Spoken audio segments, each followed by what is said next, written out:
안녕하십니까? 칸중국 코리아 진태산입니다. 3월 14일 한 여성이 바오공상 앞에 무릎을 꿇고 울고 있는 영상이 SNS X에 널리 퍼졌습니다.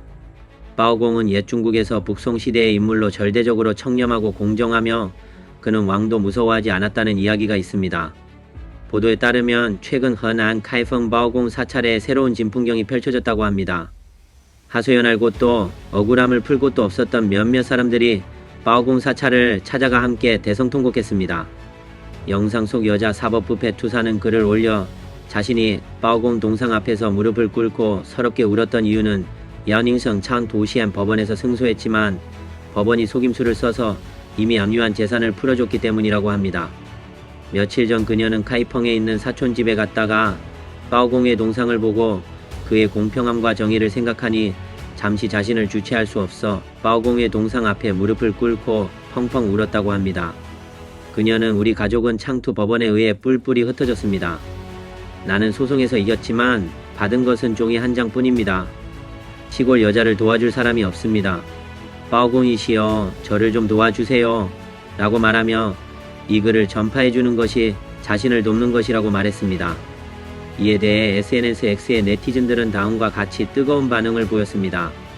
공검법, 즉 공안기관, 검찰기관과 인민법원은 공무원 중 가장 나쁜 사람들이다. 특히 법원은 원고에게 돈을 받고 피고에게도 돈을 받는다. 내가 아는 사업을 잘하고 있는 친구는 똑똑하고 아름다운 딸을 두고 있는데 딸의 결혼에 대한 생각은 오로지 공검법 쪽에 몸담고 있는 사람만 아니면 다 된다고 말한다. 이 여성이 바오공 앞에서 억울함을 호소한 것은 사실상 지금의 중공이 통치하는 중국에서는 이치를 따질 곳이 없고 억울함을 풀 곳이 없다는 것을 보여주는 것이기도 합니다.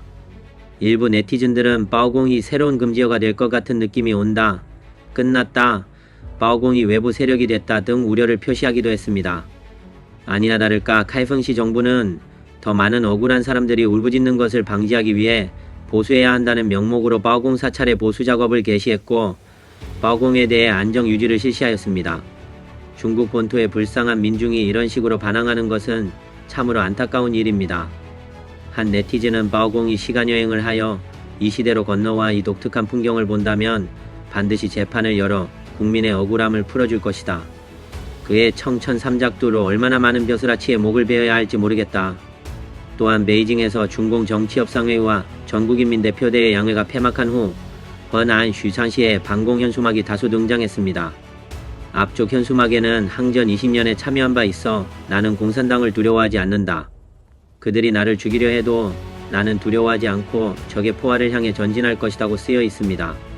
뒤쪽에는 큰 배너와 작은 배너 두 개가 걸려 있습니다. 위에 큰 배너에는 공산당의 부패, 살인, 약탈, 독약 투입, 납치 등에 대한 비판 외에도 자신의 경험에 대한 글도 쓰여 있습니다. 그가 20년 넘게 중공 당국의 박해를 받아온 것을 알 수 있습니다. 가족은 뿔뿔이 흩어지거나 사망했다. 얼음과 눈보라 속에서 배고픔과 추위 속에서 길가에서 자며 방황했다는 내용입니다. 그의 신분증과 호적 등본이 모두 압수되었고 그에게 의료사고에 대한 배상을 하지 않았으며 연금도 주지 않고 또한 그의 명의로 매월 몇천 위안을 사칭하여 수령하는 등의 행위를 하였습니다. 마지막으로 그는 공산당은 개, 돼지만도 못하다. 너희는 내 피와 살을 먹고 뼈까지 갉아먹었다. 내가 욕하고 있는 것은 나를 20년 동안 박해한 공산당이다 라고 쓰여 있습니다. 이에 대해 일부 네티즌들은 노인께서 황혼기에 드디어 깨닫게 되었다. 그는 갈 때까지가 더 이상 어떻게 할 수 없는 상황일 것이다. 우리는 100년 묵은 붉은 악마의 진면목을 완전하게 알게 되었다. 중국 국민이 공산당을 죽이지 않으면 공산당이 중국 국민을 죽일 것이다. 이것은 진리이자 사실이라는 댓글을 남겼습니다. 이번 영상은 여기까지입니다. 시청해주셔서 감사합니다.